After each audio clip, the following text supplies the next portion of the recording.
Hello, welcome to this lecture. The topic we'll be studying today is easily the most important reason why anybody studies vector spaces, which is linear maps and the matrices associated with them. So vector spaces by themselves are not as interesting. Linear maps really what makes everything very vital. In fact, for the rest of the course from now on, we'll primarily be studying properties of linear maps. Okay, so let's get into it. So here's a quick recap of where we are, all that we studied last week, and just a quick summary. I think it's good to have a quick summary as well. We studied, we looked at the definition of a vector space over a field F, and we primarily said we're going to look at the real or the complex field, and we looked at linear combinations, and linear combinations are once again the most essential operation that one needs to perform in a vector space. We defined the notion of span, which given a very small vector list of vectors, how you can make all sorts of linear combinations to get a much larger set described. Notion of a subspace, which is very crucial again, breaking up vector spaces into smaller subspaces. And then the important notion of linearly independent set and what that implies. We looked at basis, all those definition, dimension, all very important definitions. And then this notion of sums and direct sums. Okay, this is also very important, and this lets us do this divide and conquer of vector spaces with subspaces, looking at them by assembling subspaces together. And finally, one of the numerical things we looked at to study actual examples and do some calculations. Gaussian elimination is very useful. It gives you a very useful form for the basis, this echelon form for the basis, which lets you conclude a lot of things like finding linear dependence, extending vectors to a basis. All of that is made possible by Gaussian elimination. Okay, so this is a quick recap. Let's jump into linear maps, and which I said is, like I said, is the most important thing in linear algebra. Okay, so before that, let's just look at what are these functions or maps. Okay, so why is it that these play an important role in mathematics in general and what you have studied before? I think most of this will be familiar to most of you, but maybe you have not thought about it in this fashion. Okay, so usually when you want to model real life or want to look at the world around you and make some statements about it, make some mathematical statements about it, physical statements about it, it's always about relating one quantity to another. Okay, so you might have studied this from school. You would have said, okay, there's pressure, temperature. How do I relate pressure to temperature? If you look at electrical circuits, for instance, there's voltage, current. How do I relate voltage to current? So there's always multiple quantities, and you want to say when one quantity increases in a certain fashion or decreases in a certain fashion, another quantity has a corresponding behavior, and I have a function or map which tells me how one quantity varies when another quantity varies. Okay, so this is a very typical thing in mathematics. Anytime you define a new object, you want to really figure out functions or maps from one set to the other, which has these objects. Okay, so there are various types of these functions. You must have a lot of experience studying these functions. You must have studied so many functions of one scalar to another scalar, right? So from real numbers to real numbers or complex numbers to complex numbers, you must have studied so many functions so far. The most popular and simplest function you can do is what's called linear function.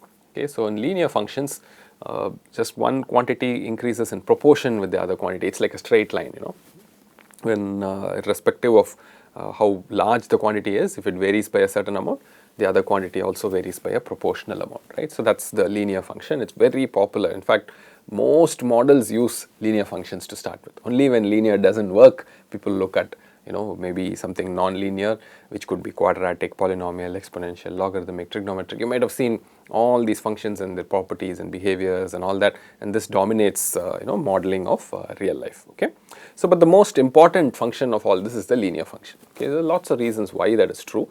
In fact, any non-linear function in a short enough interval, linear function is a good approximation for it. So this piecewise linearity is very popular again. And so linear functions are very important, and that's what one focuses on always. You first understand linear functions. If you cannot understand linear functions, then you probably can never understand any other function as well. So first start with linear functions and see what happens. Okay, so we've been studying vectors, right? So we've been studying vector spaces, subspaces, etc. So maybe there are multiple vector spaces, and we are interested in functions or maps from one vector space to another vector space. Okay. So, this in real life, well, I'll give you a very simple real life example towards the end of this lecture, but there are in real life this model situations where there are multiple variables and mapping to multiple variables, right. So, multiple outputs, right. So, and then you want to express some relationships between them, understand complicated interactions between these variables and things like that. So, in that case this is very useful, and linear maps are the most fundamental and simplest and important of starting points. Okay. So, what we will do in this class, how we look at linear maps once again is once again this is a sort of a mathematical introduction. So, we will focus very little on the physical aspects except when I give you some explicit examples. We will really not worry about the physical aspects of it, except we will study the linear maps in sort of an abstract way, define what it is and think of an abstract vector space to another abstract vector space, an arbitrary linear map. How should it be, what should be the definition, what are its various properties, how to study it. We will really go into depth and understand everything about these linear maps. Okay. So, that is going to be our goal. We will do that, and once you do that in real life, when you actually apply it to a situation and you realize something is a linear map, then all this will come to help you. Okay. So, every single thing that you proved about linear maps here will help you in a real situation, be it solving electrical circuits, doing finite element methods or whatever, and then there is a whole bunch of applications, networks, graphs. I mean, there is countless applications for these kind of things. Okay. So, we will study the mathematical aspects. So, hopefully that gave you like a high level introduction to why these things are important. As I go further, I may not have that much time to keep repeating it, but remember this little point. We are ultimately trying to find relationship between quantities, express them succinctly, and this linear map is a very good model for many actual phenomena in real life. Okay. So, let us go on. Okay. So, here is the definition for a linear map. We need two vector spaces, right. So, anytime you have a map, it is from one set to another. So, in this case, we will look at both sets being vector spaces. Okay. There is a vector space V and the vector space W, and my linear map or map is going to go from V to W. Input is from the vector space V, output will be from the vector space W. Okay, that is the way to think about these things. Okay. So, here is the definition. A linear map from V to W, usually we will denote it with T. T colon V to W means T is a linear map which takes you from the set V or the vector space V to the vector space W. Okay. And it has to satisfy two important properties. Okay. Anything linear, when you say linear, what you mean is these two things, additivity and homogeneity. Okay. What is additivity? You give me two vectors u and v. Okay. I know I can add them, right. Where they are, I can add them, right. Two vectors u and v, I can add them. Now, this linear map, the so called linear map T would have taken u to Tu, right. So, u of the linear map under the linear map T goes to Tu. So, let me write that down maybe a little bit more clearly for you. Okay. So, when I say T goes from V to W, and if I give you a V in V, under the transform T, under the map T, TV belongs to W. So, this will be my notation. Okay. So, if you want a pictorial representation, this is a good picture to keep in mind. You have a vector space V, you have a vector space W. All these little ellipses are basically pictorial representation of all the vectors in the vector space V, all the vectors in the vector space W, and my map T is going to take V to TV. Okay. Okay, this is all notation. This is how we will denote it.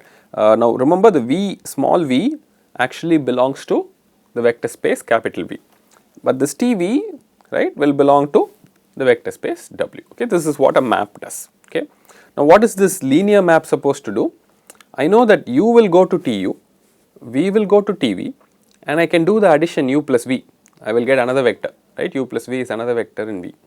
Now, if this T operates on u plus v, what should happen? The vector that I get should actually be the sum of Tu and Tv in W. Okay, so maybe I should illustrate that for you.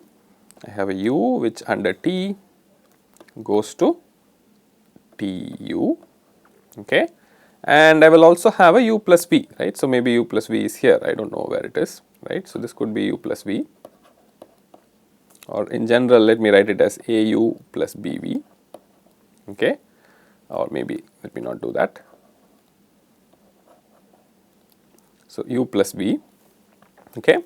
Now, this U plus V will get transformed to something here under T, and what should that something be? For it to be a linear map, it needs to be this TU plus TV, okay. So, that is the condition. So, that sort of condition tells you the linear map. When is a map linear? It is supposed to be linear if it satisfies these kind of condition, okay. It should take U to something, of course, it will take V to something, that is also fine, but then I can add U plus V here.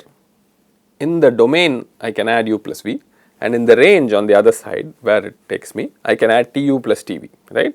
Both of these have to be identical, where as in when I map U plus V to under T to something, that should be exactly the same as TU plus TV, okay. So, that is a restriction. We will see how that affects the definition of linear map, how it restricts the linear maps or something like that later, okay. So, this is the sort of thing, this is the sort of picture to keep in your mind when you see these kind of definitions, okay. The next thing is homogeneity, and that also has a very similar picture, right. So, I have V going to TV, and then I can do this whole bunch of lambda V, right. So, it is this whole the line, so to speak, passing through V, right. That entire line should go to the line passing through TV, okay. So, that is how linear maps work. If you have a line, it gets mapped to another line, okay. That is how it works, right. That is a good picture to have in mind. So, that is additivity and homogeneity for you, okay. So, you can put additivity and homogeneity together and in short say that linear maps are those maps that preserve linear combinations, okay. So, if you have a AU plus BV here and then you hit it with a linear map T, it should be the same as A times TU plus B times TV, okay. So, you hit U with the linear map T, hit V with the linear map T, and then do the same linear combination, you should get the same thing on W, okay.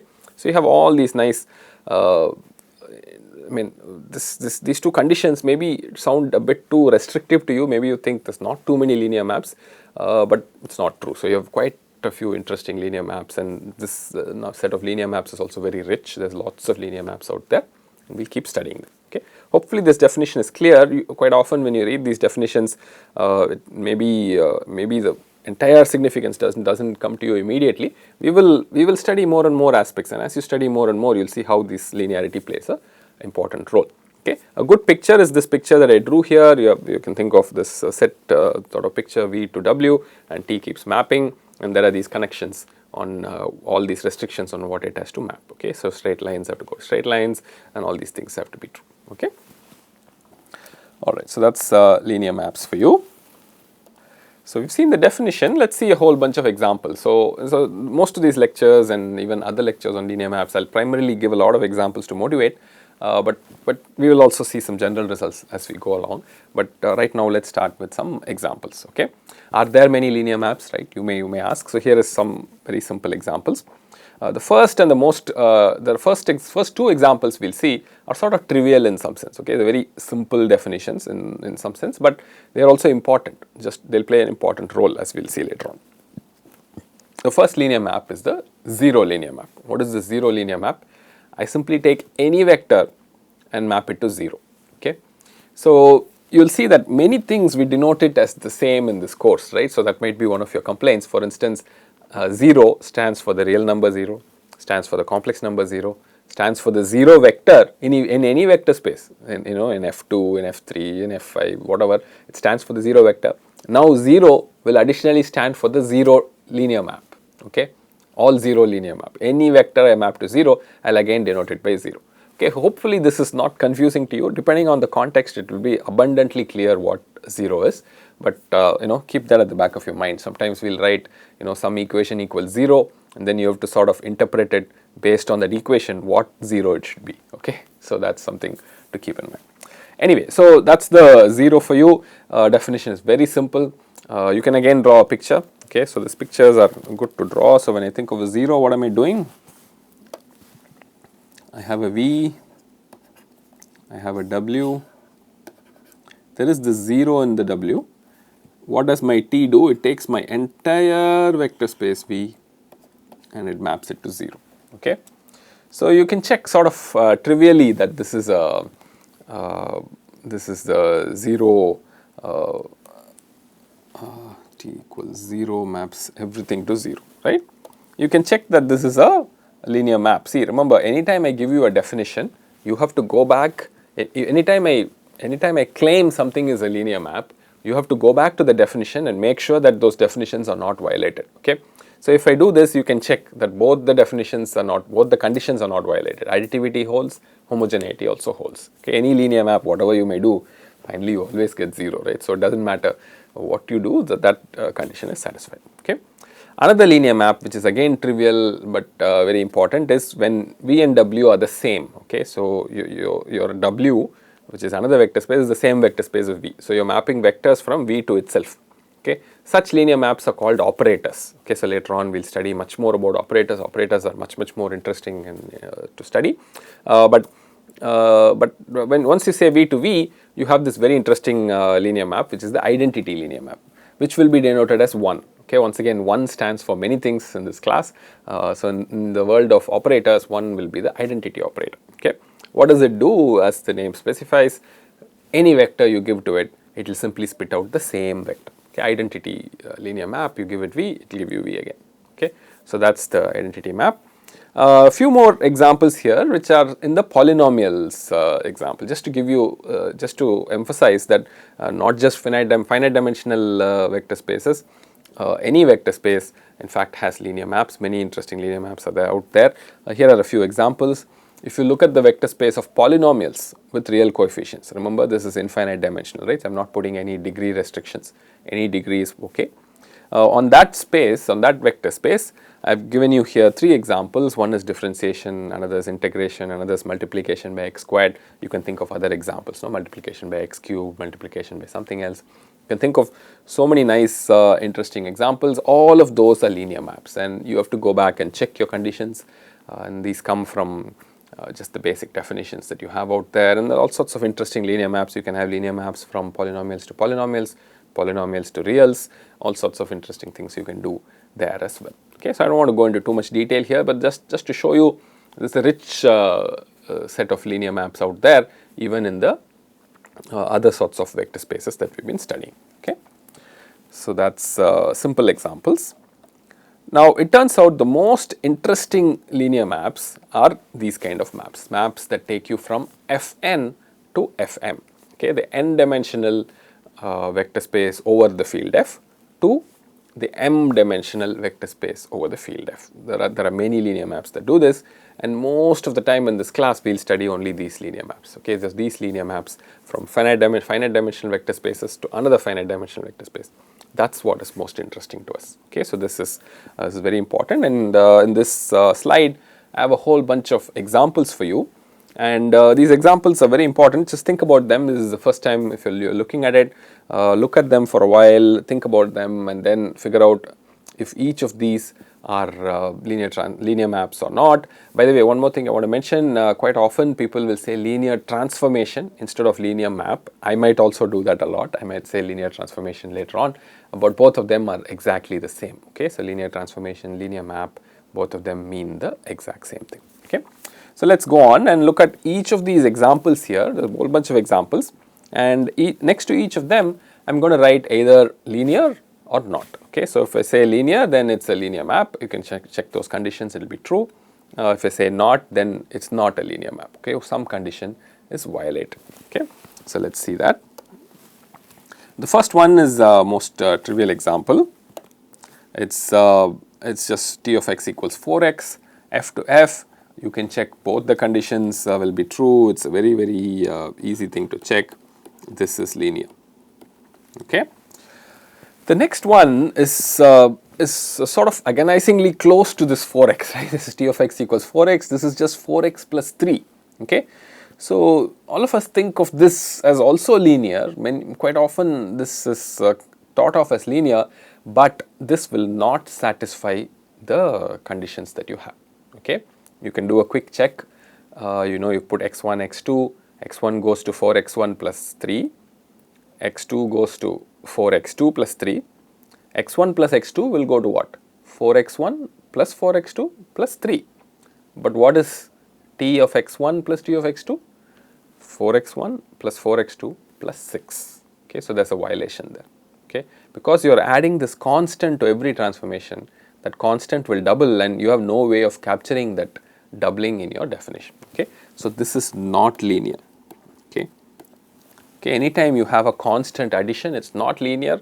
A lot of people study this under what is called affine maps, and affine maps are quite close to linear, they are easy to study as well, but in this class we will primarily focus on linear maps, okay. So, for us 4x plus 3 is not a linear map, okay. So, 3x plus 4y is from f2 to f, okay, r2 to r, like plane to the real line, and that you can quickly check is a linear map, okay. So, you can check both of those conditions. You can put x1 y1 and then look at x2 y2 and then look at ax1 ay1 bx2 by2 and then plug in the formula, you add, you will see you will get the exact same thing, okay. So, you can see it's 3x plus 4y, you can see where the linearity comes in, no? So, the variables are involved only with linear terms, you cannot have constant term, you cannot have cross terms, you cannot have higher powers, okay. That's the way to think of linear, right. So, only x and y should come, okay. So, here is another example f2 to f2, there are two values now, 3x plus 4y, 5x minus 7y, again it is all linear, you can check with the actual examples, this will end up being linear, okay.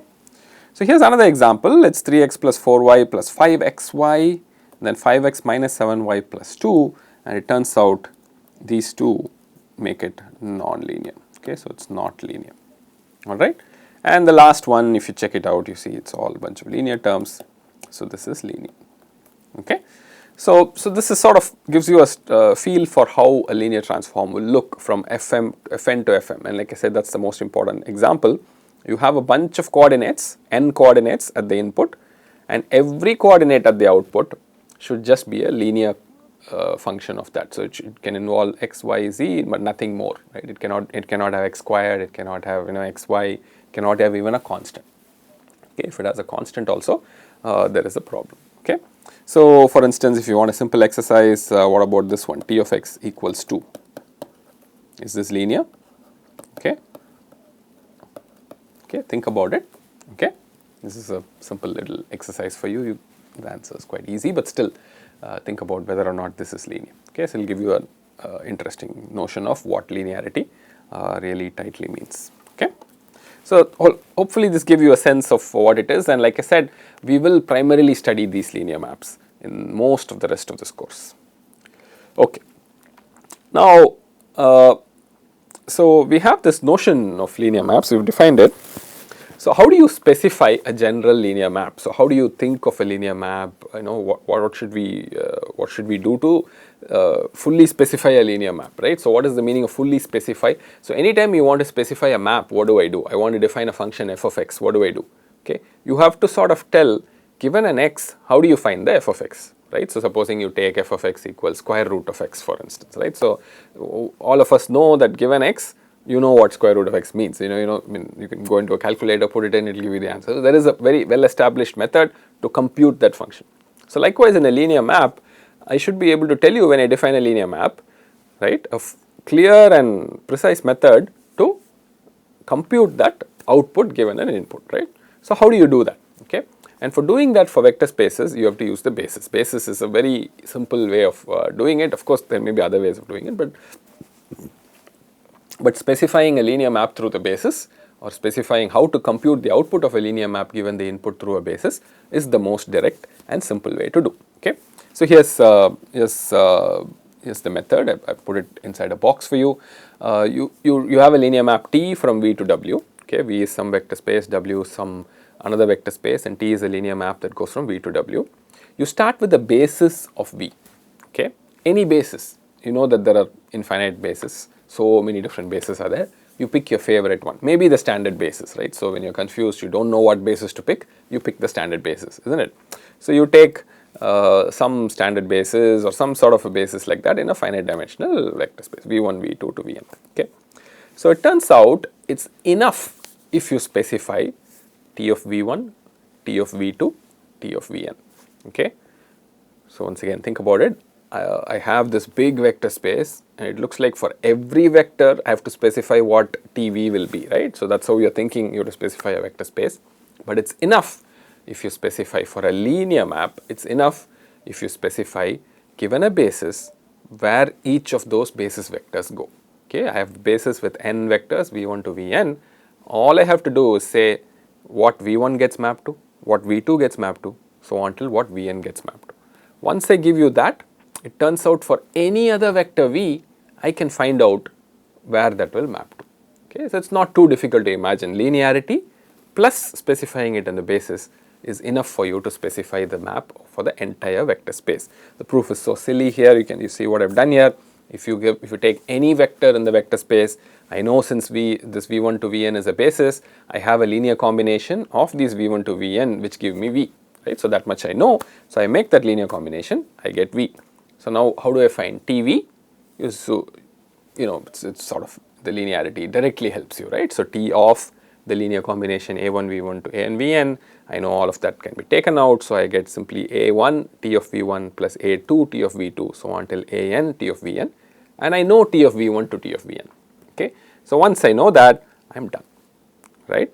So so again, the picture is important to keep in mind. So what is the picture you want to keep in mind? I have my v here, I have my w here. Okay, all I need to worry about is my basis. So maybe I'll take the basis in red. Okay, my v1, v2, so on till vn, right? I have to say what each of these things will map to, right? This maps to something here, this v2 maps to something here, this vn maps to something here. What is that? So let's say, I can put down some w1, w2, so on till wn. See, I'm showing w1 and wn as all being different, but that's just just to cover the general case. And w1 and w2 can be the same, right? So I can pick anything I like. Okay, whatever I want here, I can pick for w1 to wn. Okay, and I simply specify v1 maps under T. Under T, v1 gets mapped to w1, v2 gets mapped to w2, like that. I can pick my favorite basis v1 to vn. I can pick my favorite set of vectors. In fact, there can be repetitions here. All the w's can be 0, right? Anything I want, I can pick here. Any set of n vectors. I will always have a linear map which takes me from v1 to vn to those vectors. Okay, so that's what this result means. So linear maps gets fully specified by specifying them on one basis of your choice to a set of vectors of your choice. Once you do that, you have a linear map. Okay, so this also tells you that there is a rich class of linear maps out there, right? So we know so many bases are there. Okay, you just pick a basis, and then if supposing there are so many vectors in W, then you can just keep mapping, right? So as when you keep mapping, you get linear maps. Will you get different linear maps? How do you know when you get different linear maps? How do you know that the two linear maps specified using two different bases are the same? All those are interesting questions. We will address all of them as we go along. But for now, at least this much is clear. Given a basis, given a set of vectors, I can specify a linear map for you, and that completely specifies it. You can go ahead and use it to compute the linear map for any vector in your vector space. Okay, so that's specifying linear maps through basis. This is very, very important. This is how we will specify linear maps, right? So give a basis, specify the output for the basis vectors, then you can figure out every single output for any vector that you want. Okay. Okay. So now next comes the next most important thing, right? So now that you know, say I'm doing a linear map from a finite dimensional vector space to another finite dimensional vector space. So it's like fn to fm, right? So I know, once I know the vector is finite dimensional, I can pick, say, the standard basis or some basis, some form of a basis, maybe not standard basis, some basis I can pick with n vectors in it. So every vector can be represented as n coordinates. I know that possible once I pick a basis. Same thing happens with W also, right? So once I pick a basis with m elements, I know every vector in W is represented simply by m coordinates. So I have that comma comma comma picture that I draw for vectors. I know I can do that. Okay. So now, how am I specifying the linear map itself? I'm saying T of Vj, I'm specifying it as a linear combination of W, right? Right. Once I have a basis, I have to specify T of V1, T of V2, T of Vn, and each of these T's, T of V's, is actually a vector from W, which is a linear combination of the bases W1 to Wm.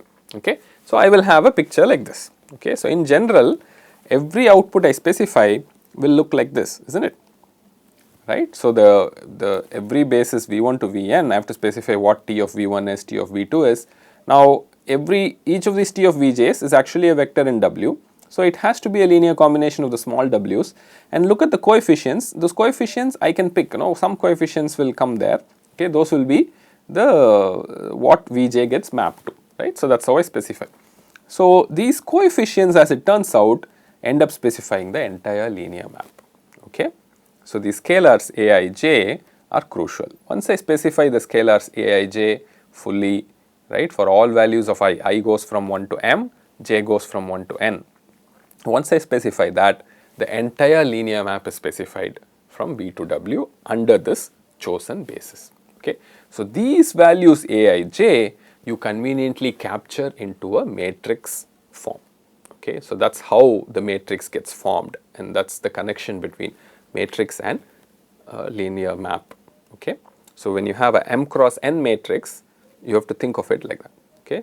So, where did it come from? There is some linear map, and once you fix a basis, the result of a linear map acting on each basis element will give you a vector in W, and that can be represented in another basis in W, and those coefficients give you the elements of this matrix. Okay, specifically think about this. This guy is what? This column is T of V1. Okay, this column is T of V2. So, until this column is T of Vn. Okay. So, every column represents the output corresponding to the basis vector at the input. Okay. So, the first column is T of V1. Okay. What do we mean by saying first column is T of V1? The coordinates there, the coefficients there, multiply the basis W1 to Wm to give you the vector in W, right. So, that represents the output T of V1. The second column is the output T of V2. The last column is the output T of Vn. Okay. So, this is how you find a matrix corresponding to a linear map. How do I find a matrix corresponding to a linear map? You have to fix the basis. Only when you fix the basis, you have a matrix. If you do not fix a basis, you will never have a basis, right. So, you fix a basis for V, fix a basis for W, V1 to Vn, okay, and you take and evaluate your map T on each of the input basis vectors T of V1, T of V2, T of Vn, and then what do? You express T of Vj in terms of the basis of W, find those coefficients, put them in the jth column. Okay, T of Vj's coefficients put in the jth column, you get a matrix, you get a m cross n matrix with elements from F, and that is your matrix representing the linear map. Is that okay? So, this is how you go from linear map to a matrix. You can also quickly see how you can go from linear map, from a matrix back to a linear map. We will see that later on in more interesting examples. So, this is how you have to think of a matrix. A matrix usually represents a linear map, okay, and that is very important to know. Okay. So, whole bunch of examples here.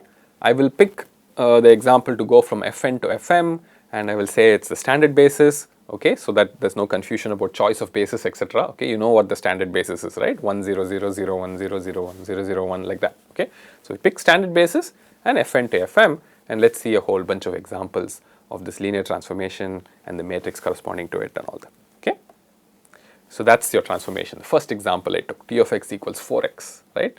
So what is my basis? It's just F. So basis is just 1. Okay, there's only one element here. There's nothing much to go. So the matrix is just 4. Right? There's nothing much to worry about there, right? So I took the basis, found the T corresponding to that basis, right? The basis was just 1. I took T of 1, which is just 4. So the matrix is just 4. Okay, so it's a 1 cross 1 matrix. There's nothing much interesting going on here. So the next example you can take is 3x plus 4y. Now I have a transform from F2 to F. Okay, so my basis has two different elements, 1 0 and 0 1. How do I find the matrix corresponding to this transformation? I evaluate T of 1 0, I get 3, and then I evaluate T of 0 1, I get 4. Put T of 1 0 in the first column, T of 0 1 in the second column, I get a matrix 3 4. Okay, so that's the matrix corresponding to this. So let's look at the next one, 3x plus 4y, 5x minus 7y. I have two basis vectors again. T of 1, 0 now gives me 3 comma 5. T of 0, 1 gives me 4 comma minus 7. And now I have to put it in columns, right? So 3, 5 goes into the first column, 4 minus 7 goes in the second column. That's my matrix. Same thing you can do again. Now you know what to do, right? So once you have a T of x, y, z, I have F3 to F3 now. How does it matter? So I need to find T of 1, 0, 0, T of 0, 1, 0, 0, 0, 1. I will have a vector with 3 coordinates now, right? So I'm going to F3. So 3, 5, 9, 4 minus 7, 2, 1 minus 2 minus 4. That's correct. So I have to put them in corresponding columns. I will get my matrix, right? So 3, 5, 9, 4 minus 7, 2, 1 minus 2 minus 4. Sort of child's play, right? It's just looking at the thing and figuring out what it is. Believe me, we'll study more complicated properties of the linear maps, but for now it's just simple things with what these are, okay? Alright, so let me finish this lecture with a very practical sort of example. Maybe it's very relevant today given the context, but this is sort of an example how people do modeling. So I was talking in the beginning about physical aspects of these maps, how they capture some quantities and their relationships in real life. So let's say here's the situation. I have this x1, y1, x2, y2. What is x1? X1 is the number of people who got flu, some sort of flu, let's say, given the situation, it's an apt topic to talk about, who got flu in 2020. How many people got flu in 2020? Y1 is the number of people who did not get flu. Okay, so I have x1 who got flu, y1 did not get flu, and x2, y2 is the corresponding number for the next year.